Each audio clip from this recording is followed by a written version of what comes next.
insanlar Kəmalə xanımı, belə deyək də, qınayırlar.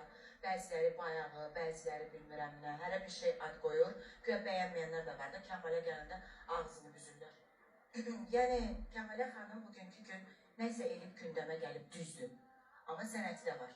Amma o insan o qədər illərini boşa xərclədi də, oxudu, heç kim tanımadı, bağlı da giyindi, heç kim qiymət vermədi və insan qərara gəldi ki, bu da məsələsin, addım atsın, yəni nəsə bir hərəkəti ilə, nəsə sözü ilə gündəmə gəldi və sağ olsunlar, heç qoymadılar yerə düşsün, gördüm də, şəxsən özünə də dedim ki, eyni hərəkətləri eləyirlər, dırnaq eyni, hərəkət eyni, oxumaq tərzi. Bilirsiniz nəyə görə?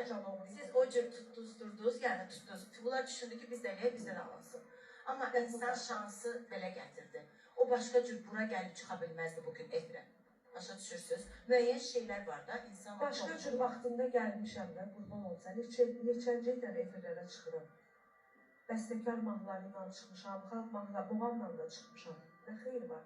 Hansı biriniz görmüşsünüz onları? Heç görmüşsünüz. Mənim yadımda qalmamışsınız. Amma Çini çaydanı görmüşsünüz. Amma daha çox...